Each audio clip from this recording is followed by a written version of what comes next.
ഞാൻ അങ്ങനെ ഒരു വലിയ ആർഭാടത്തിൽ പോകേണ്ട ഒരാളല്ല.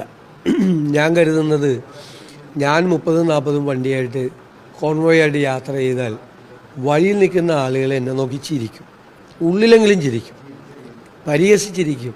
ഇതാരാണ് അല്പം ഐശ്വര്യം വന്നപ്പോൾ അർദ്ധരാത്രി കുട പിടിക്കുന്നവനാണെന്ന് തോന്നും. അതുകൊണ്ട് നാണക്കേട് ഒഴിവാകാൻ വേണ്ടിയിട്ടാണ്. മാത്രമല്ല, ഇതൊക്കെ ഒരു മെസ്സേജ് ഉണ്ട്. നമ്മൾ എത്രയും പത്രാസ് അധികാരത്തിൻ്റെ കൂടുമോ അത്രയും നമ്മൾ ജനങ്ങളിൽ നിന്ന് അകലും. അവ എത്രയും വലിയ പത്രാസ് കുറയ്ക്കണം, അപ്പോൾ നമ്മൾ ജനങ്ങളുമായി കൂടുതൽ അടുക്കും, കൂടുതൽ ആളുകളുടെ കയ്യിൽ നിന്ന് വിവരങ്ങൾ കിട്ടും. ഞാൻ ജനങ്ങൾക്ക് കൊടുക്കുന്ന വാക്ക് അധികാരത്തിൻ്റെ പത്രാസിൽ മയങ്ങില്ല എന്നാണ്. അത് മയങ്ങിപ്പോയാൽ എനിക്കൊന്നും ചെയ്യാൻ പറ്റില്ല. അതുകൊണ്ട് ഞാൻ മനഃപൂർവ്വം നിർബന്ധിച്ച് പറഞ്ഞതെല്ലാം ഒഴിവാക്കാൻ നോക്കുകയാണ്.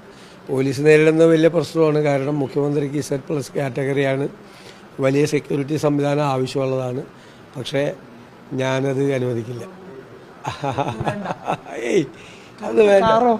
അല്ല, അത് നമുക്ക് നോക്കാം. അവിടെയുള്ള എന്തെങ്കിലും ഞാൻ പുതിയ കാറൊന്നും മേടിക്കില്ല. അതിനുള്ള സാമ്പത്തിക ഖജനാവി പൂച്ച പെറ്റ് കിടക്കുകയാണെന്ന് പറഞ്ഞ പ്രതിപക്ഷ നേതാവ് മുഖ്യമന്ത്രിയാകുമ്പോൾ വന്ന് പുതിയ കാറ് മേടിച്ചാൽ അത് കൊടുക്കുന്നൊരു മെസ്സേജ് ഉണ്ട്. ചിലപ്പോൾ കാറ് മേടിച്ചാൽ ഖജനാവിനൊന്നും സംഭവിക്കില്ല. പക്ഷെ അത് കൊടുക്കുന്ന താഴെത്തട്ടിലുള്ള നമ്മുടെ ഭരണ സംവിധാനത്തിന് കൊടുക്കുന്നൊരു മെസ്സേജ് ഉണ്ട്, ഒരു റോങ് മെസ്സേജ്. ഞാനങ്ങനെ ഏറ്റവും വലിയ അങ്ങനത്തെ ഉള്ളത് വെച്ച് പോവാം. അത് ഏത് വണ്ടിയാണ് ഉള്ളതെന്ന് വെച്ചാൽ, ഏത് വണ്ടിയാണ് അവൈലബിൾ എന്ന് വെച്ചാൽ ആ വണ്ടി പോവും. പുതിയ വണ്ടിയൊന്നും മേടിക്കില്ല. തൽക്കാലത്തേക്ക് കേരളത്തിലെ ഖജനാവിലെ ഈ അവസ്ഥ മാറ്റിയെടുത്തിട്ടേ ഉണ്ടാവുള്ളൂ. അത്തരം കാര്യങ്ങൾ ഒന്നും ചെയ്യില്ല. ഉള്ള സംവിധാനം വെച്ച് അങ്ങ് പോവും.